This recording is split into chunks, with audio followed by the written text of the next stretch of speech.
vérité au cœur de l'information.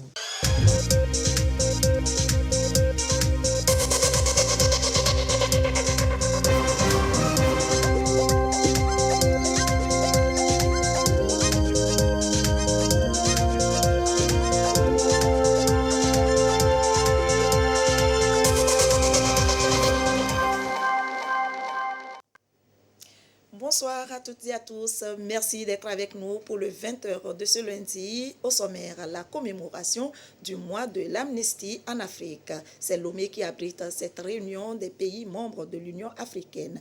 Ils vont ensemble mettre en place des stratégies pour lutter efficacement contre la prolifération et l'utilisation illicite des armes légères et de petits calibres. La lutte contre le terrorisme, les points focaux des institutions nationales approfondissent leurs connaissances en la matière. Les Nations Unies et le Togo misent sur les renseignements préalables en ce qui concerne les voyageurs et les données des dossiers passagers pour mieux contrôler les mouvements des éventuels terroristes. Et puis, c'est parti pour le camp IYF, International Youth Fellowship, la 13e édition. Objectif amener les jeunes à changer de mentalité, à dépasser leurs limites et cultiver en eux le sens du civisme. Voilà pour les titres. Bienvenue.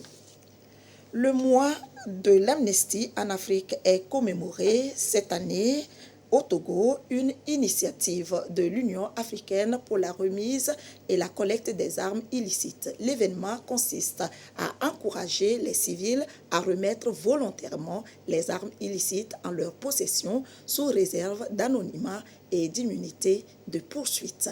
Ulrich Amega. De l'Afrique, l'arbre de vie. Toute l'Afrique unie comme un seul homme pour faire taire les armes et défendre la liberté de ses citoyens. Un objectif à atteindre d'ici à 2030 qui nécessite la mobilisation de toutes les couches de la société. Experts des 15 pays membres du Conseil, paix et sécurité de l'Union africaine, membres du corps diplomatique, chefs traditionnels et acteurs de la société civile associent leurs énergies à Lomé pour la cause. Initiative à mettre dans le compte du mois dédié à l'amnistie. Elle trouve son fondement dans le contexte sécuritaire africain où les conflits persistent malheureusement, alimentés par des facteurs multiformes et par la tendance des civils à acquérir des armes pour se protéger. Cette situation est exacerbée par le fléau de la prolifération et de la circulation des armes, notamment les armes légères et de petit calibre, qui sont malheureusement vecteurs d'insécurité sur notre continent lorsqu'elles tombent entre les mains des individus sans foi ni loi. 5 ans déjà que l'initiative a été mise en place et fait son bonhomme de chemin dans la lutte contre la prolifération des armes légères et de petit calibre. Malgré les efforts, on dénombre plus de 40 millions d'armes illicites, toujours en circulation, à l'origine de plus de 500 000 morts chaque année. Des actions fortes s'imposent. Nous n'avons d'autre option que de redoubler d'efforts pour relever ces défis qui constituent de sérieux obstacles annihilant le développement de nos États. Que la décennie que nous avons déjà entamée soit une opportunité pour nos États d'engranger des succès plus éclatants. C'est la première fois depuis 2017 que cette session, toujours abritée par Addis Abeba, connaît une délocalisation. Le Conseil paix et sécurité de l'Union africaine se félicite de la présente rencontre de Lomé. Une rencontre qui devra accoucher de vraies décisions pour créer une Afrique exempte de conflits, intégrée et prospère. Et joignant justement l'acte à la parole, des armes illicites saisies ont été détruites cet après-midi au champ de tir d'Agoué. Ulrich Amega. Des armes brûlées ici et symboliquement au champ de tir d'Agoué. toutes de différents calibres, saisies par les forces armées togolaises dans diverses opérations. Manifestation de la volonté du Togo d'arrêter la prolifération des armes en Afrique. Le pays joue ainsi sa partition dans l'éradication d'un fléau continental, celui de mettre fin à la circulation des armes illicites de petit calibre afin de préserver la vie des populations. Elle s'inscrit sans nul doute dans la droite ligne de la mise en œuvre du projet continental Faire taire les armes. Avec la célébration au Togo du mois de l'amnistie et faire corps avec l'axe 1 de la feuille de route gouvernementale 2020-2025. C'est également la traduction de la politique de paix et de sécurité imprimée par le chef de l'État, chef suprême des armées, son Excellence, M. Faure Essozimana Gnassingbé, au profit de la population togolaise. Plus de 2000 armes seront donc brûlées sur place dans le cadre de ce mois dédié à l'amnistie en Afrique. Une démarche préconisée par plusieurs instruments au niveau des Nations Unies et de la CEDEAO. Un acte qui revêt plusieurs avantages. Il s'agit en outre du rétablissement de la paix dans les zones post-conflit, du maintien de la consolidation de la sécurité humaine dans les pays en état de paix, du meilleur contrôle des stocks d'armes, de la réduction du risque de vol d'armes au niveau des stocks légaux. Nous pouvons aisément dire, sans nous tromper, que les cérémonies de destruction des armes, mondialement soutenues, sont devenues un mécanisme de restauration de la paix et de la consolidation de la confiance populaire. Occasion pour la Commission Paix et Sécurité de l'Union africaine de réitérer son engagement à accompagner le Togo dans cette lutte. Un combat qui doit être renforcé à l'heure où le terrorisme et l'extrémisme violent sèment la panique et la désolation au sein des populations. La lutte contre le terrorisme sous toutes ses formes se poursuit. De nouvelles tactiques sont mises en place. Les renseignements préalables sur les voyageurs et les données des dossiers passagers permettront de mieux contrôler les mouvements des éventuels terroristes. Christine Pechekialoudé. Le transport aérien, un mode souvent utilisé par des terroristes et autres criminels pour transiter d'un État à l'autre. Le contexte de risque mondial et sous-régional exige de renforcer la vigilance. Cela passe aussi par la collecte des informations préalables sur les passagers et les données des dossiers passagers. Les acteurs nationaux renforcent leurs aptitudes à identifier, détecter et intercepter les éventuels terroristes. Une fois que le cadre juridique est établi, nous allons fournir un soutien au Togo pour mettre en place l'unité d'information passagers, qui est une unité multi-agence de ciblage des données passagers afin de pouvoir analyser toutes les données recueillies et faire des vérifications contre les bases de données à la fois nationales et internationales et aussi faire repérer des renseignements pour arrêter et détecter les malfaiteurs. Le Togo est l'un des premiers pays membres du programme CT Travel qui lutte contre le déplacement des terroristes. En matière de terrorisme, il faut anticiper, il faut se préparer. C'est très important. Recueillir toutes les informations concernant le mouvement des terroristes, leurs actions. Et c'est le lieu de saluer aussi d'abord nos plus hautes autorités, en commençant par le président de la République, et du système des Nations Unies et l'Union européenne qui nous accompagne.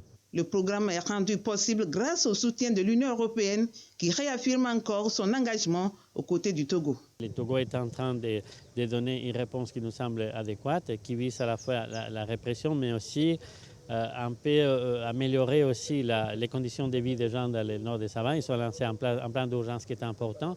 Une réponse que nous soutenons et qui sont prêts à renforcer dans les mois qui viennent. Le programme CT Travel assiste 51 pays et est jusqu'ici focalisé sur le secteur aérien. Il sera étendu à d'autres secteurs, notamment le secteur maritime. Tout autre chose, la réduction des émissions de gaz à effet de serre. Le secteur des transports est particulièrement concerné. Il est préconisé l'usage des engins électriques au détriment de ceux qui consomment des énergies fossiles comme le carburant. Un projet est lancé dans cette optique par le ministère chargé de l'Environnement. Clarisse Aticlé. Le Togo opte pour la mobilité verte dans le secteur des transports. Des engins, plus précisément les 2 roues électriques, sont à privilégier désormais en vue d'une diminution considérable des émissions de gaz à effet de serre. Le ministère de l'Environnement et des Ressources forestières jette les bases en lançant ici le projet d'appui à la transition vers la mobilité électrique au Togo. On pourra attendre par transition vers la mobilité électrique l'utilisation des engins à 2 roues et à 3 roues principalement, qui vont, au lieu place des véhicules ou bien des engins thermiques qui utilisent des énergies fossiles, vont utiliser des batteries électriques. Il y aura des formations, des sensibilisations sur le bien fondé des véhicules électriques par rapport à leurs objectifs de réduction des émissions de gaz à effet de serre, qui est un objectif environnemental. Outre les émissions de gaz à effet de serre, le secteur des transports participe également à la pollution atmosphérique et climatique à travers des émissions de carbone. Le transport routier seul est responsable de 56% de CO2 émis dans le secteur en 2018.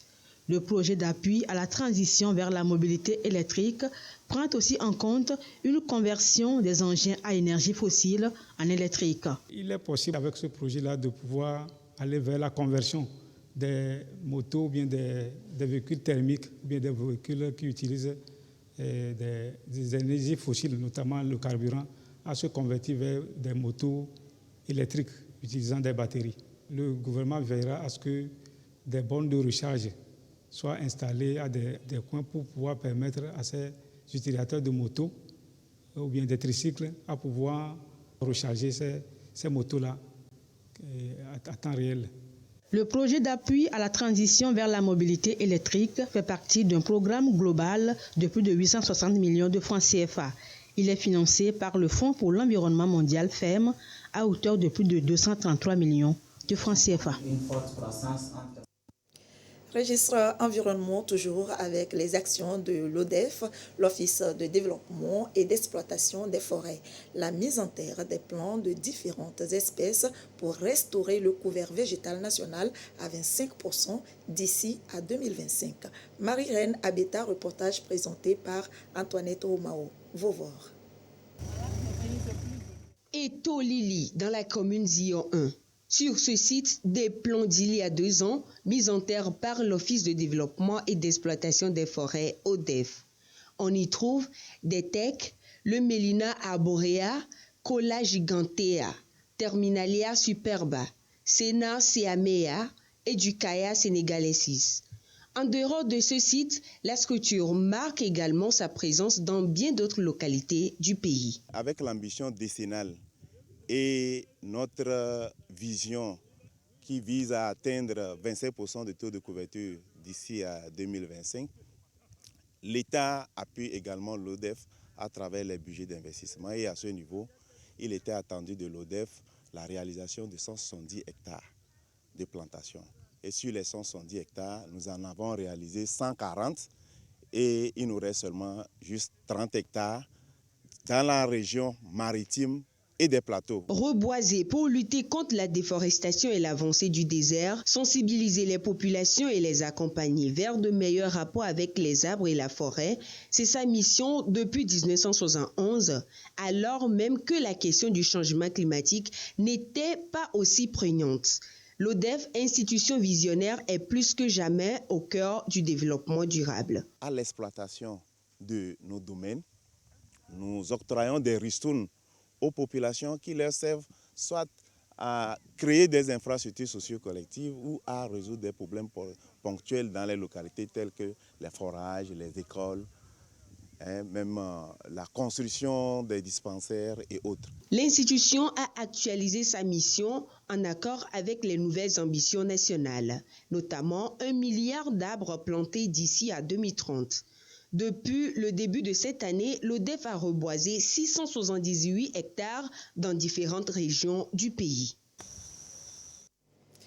À noter que les lauréats de la première édition de la semaine de l'enseignement technique et la formation professionnelle ont débuté ce matin une formation de 10 jours.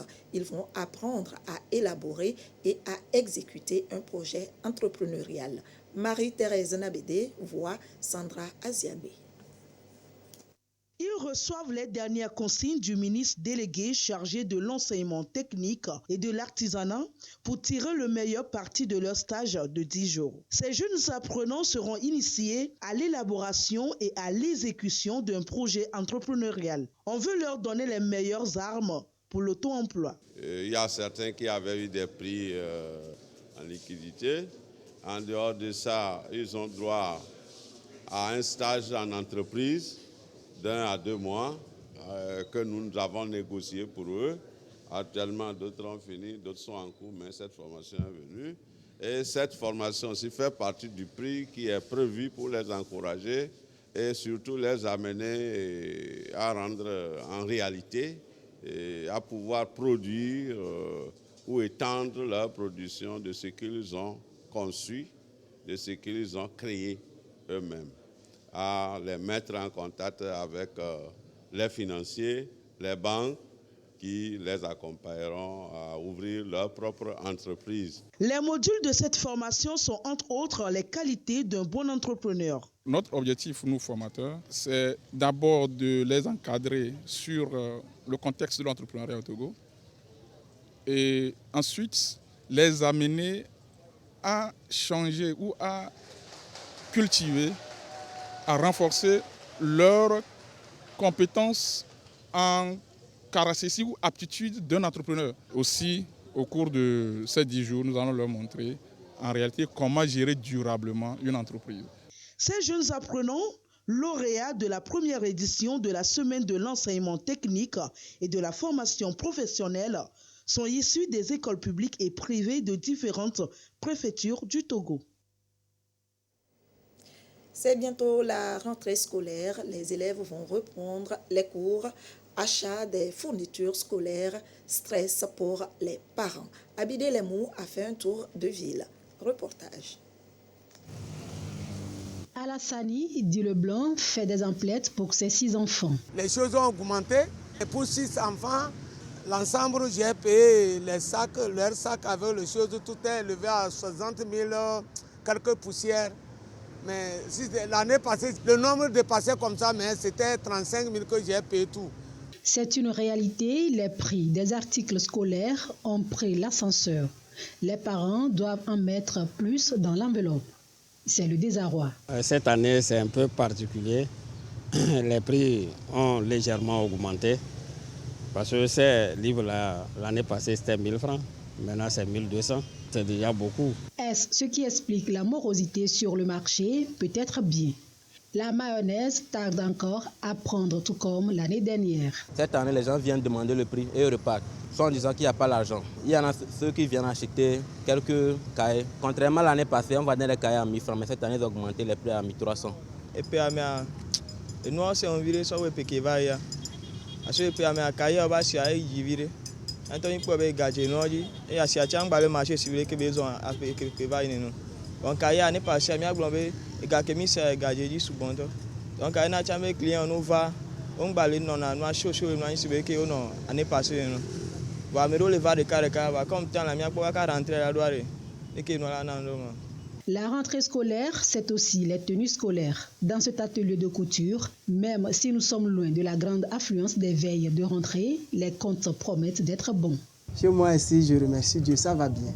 Ça va. Je vois que je suis surpassé du travail. Vous voyez même, il y a des tissus kaki qui débordent l'atelier. Ce moment-là, on n'a pas le temps pour travailler pour ceux qui ne vont pas à l'école. On s'occupe pour les élèves.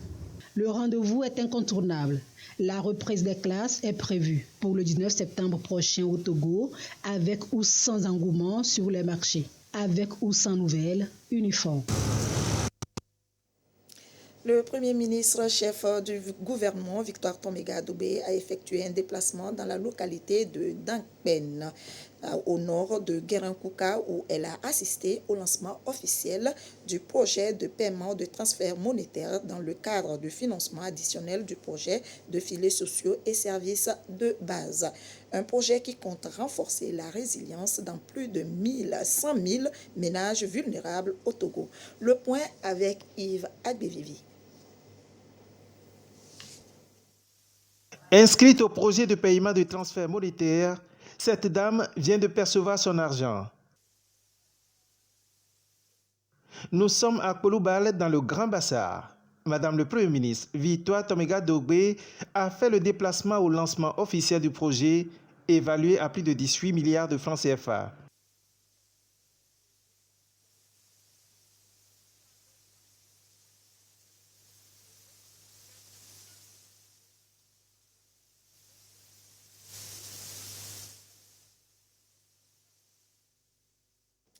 Un petit souci de son, on va y revenir dans le courant de cette édition.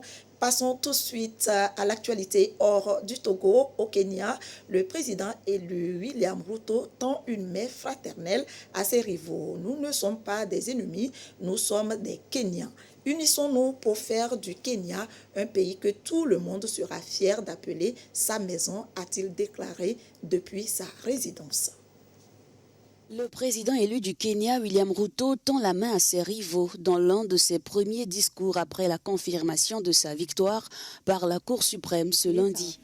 Cette dernière a rejeté les recours déposés par Raila Odinga. L'ancien opposant a accepté la décision de la justice, même s'il la désapprouve avec véhémence. Le nouveau président a promis de créer les conditions pour un Kenya uni. Je tends une main fraternelle à tous mes concurrents et à leurs supporters.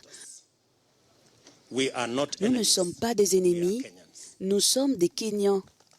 Unissons-nous pour faire du Kenya une nation où chacun sera fier de se sentir chez soi.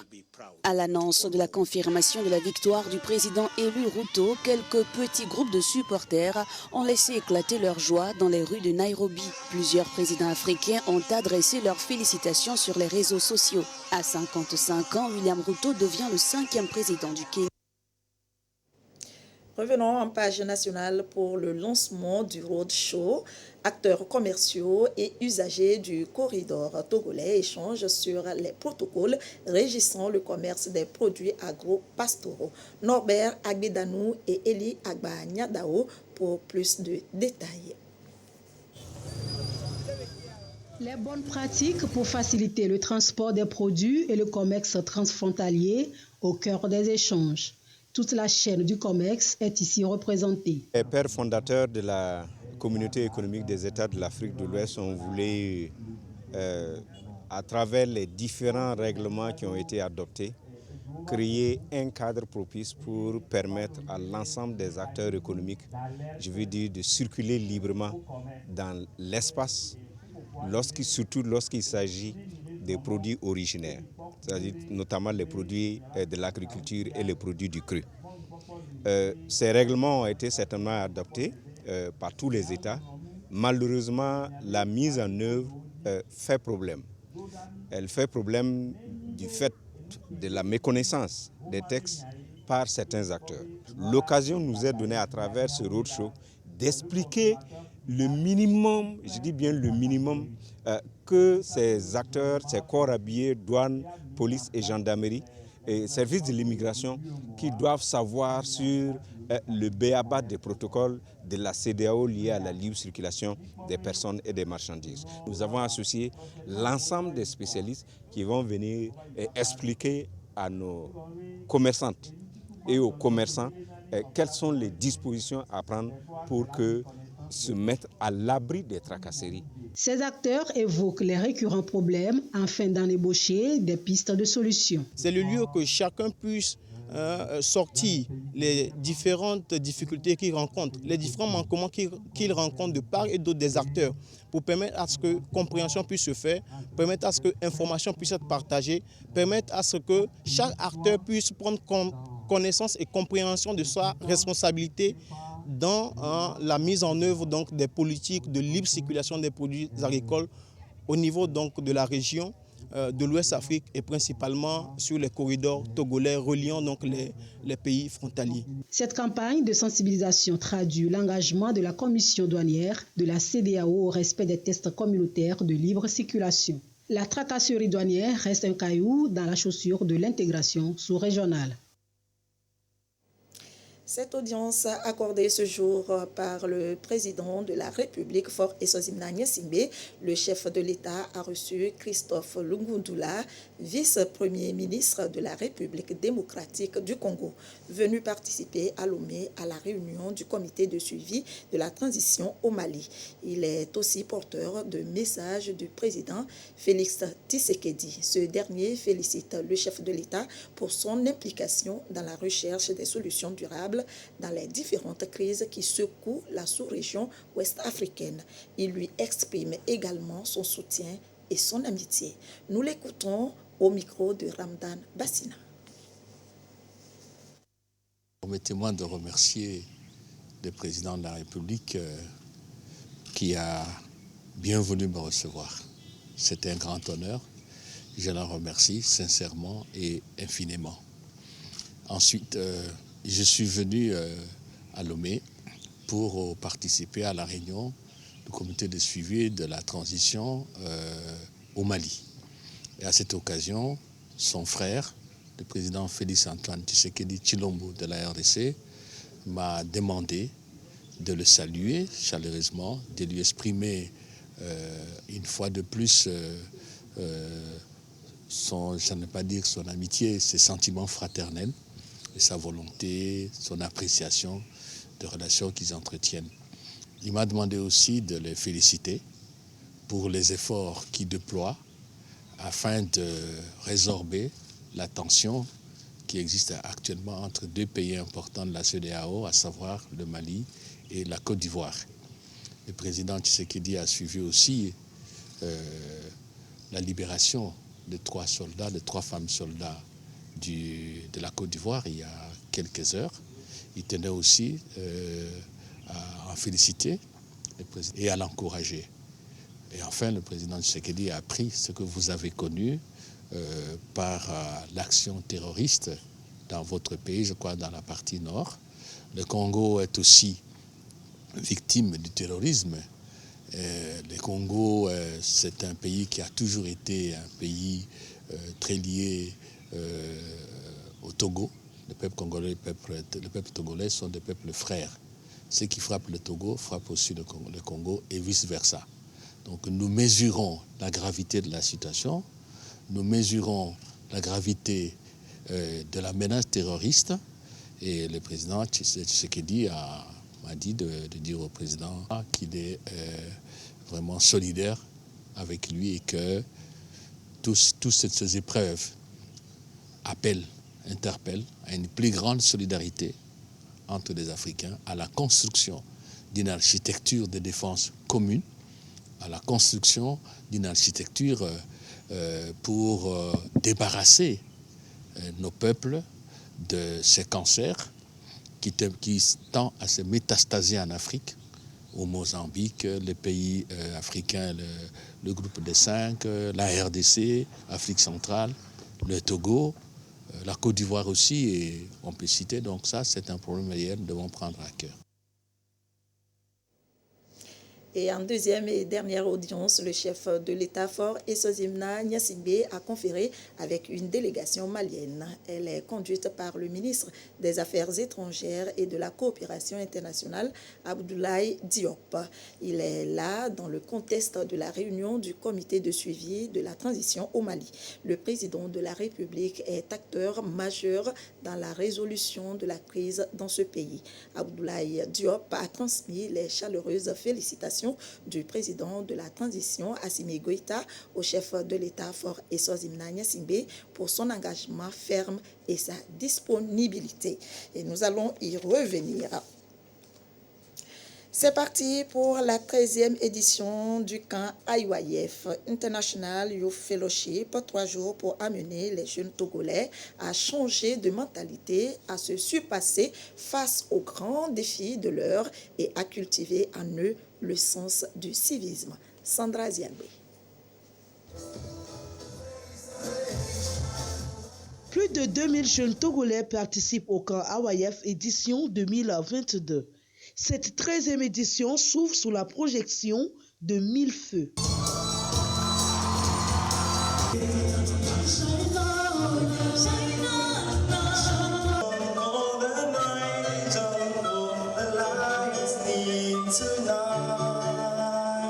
Ce camp de jeunes est un cadre d'échange culturel qui promeut les valeurs civiques et renforce l'esprit patriotique. Disons que le Togo est un bon pays, le Togo est un meilleur pays. Dans lequel tout évolue bien. J'ai appris également à être toujours positif dans mes pensées, dans ma manière de percevoir les choses.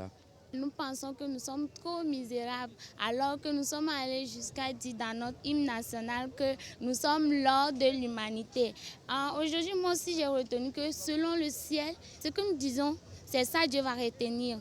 Créer un monde dans lequel il n'y a point de place pour le désespoir et dans lequel la jeunesse est un véritable acteur de développement.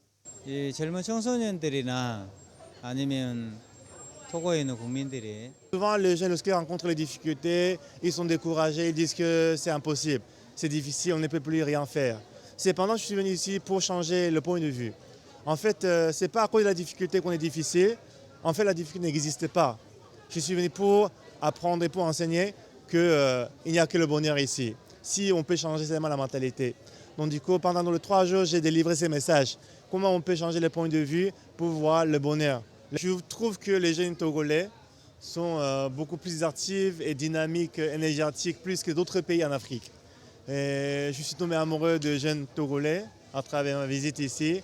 Et quand je donnais le message, la façon dont ils ont réagi, ils ont réceptionné le message, je dirais qu'ils ont compris même plus de 100%. Ils ont compris 120% des messages et qu'ils comprenaient très bien et que je voyais qu'ils ont commencé les changements. Depuis 2017, l'ONG International Youth Fellowship mène de nombreuses activités dans diverses communes du Togo. Sont déroulés des programmes d'éducation au changement de mentalité qui viennent appuyer les actions du gouvernement en faveur de la jeunesse et l'emploi des jeunes. C'est communiqué pour finir. La présidente de l'Assemblée nationale informe les honorables députés que, conformément aux dispositions de l'article 55 alinéa 2 de la Constitution, la 2e session ordinaire de l'année s'ouvre le mardi 6 septembre 2022 à 10h au Palais des Congrès de Kara. Notez bien, les députés sont priés de se munir de leurs écharpes. C'est signé la présidente Yawa Djibodi Tchegan. Le ministre des Armées communique. Les candidats dont les noms figurent dans le quotidien national Togo Presse sont déclarés admis au concours d'entrée à l'école du service de santé des armées de Lomé et Salles, session 2022. Les intéressés sont priés de se présenter à l'ESSAL le jeudi 8 septembre 2022 à 6h30 munis de leur relevé de notes au baccalauréat deuxième partie bac 2 et de leurs effets personnels. Ceux ou celles qui ne se seront pas présentés seront considérés comme démissionnaires. Les candidats non retenus sont priés de passer retirer leur dossier au secrétariat de l'école, se munir d'une pièce d'identité. Signé Marguerite et Sozimna Nyakade. C'est ainsi que se termine ce journal. Merci de votre attention. Dans un instant, la météo. À suivre, le panorama des sports avec Claude Ama et ses invités. L'actualité revient à 22h30. Merci de votre fidélité. Très belle soirée à vous.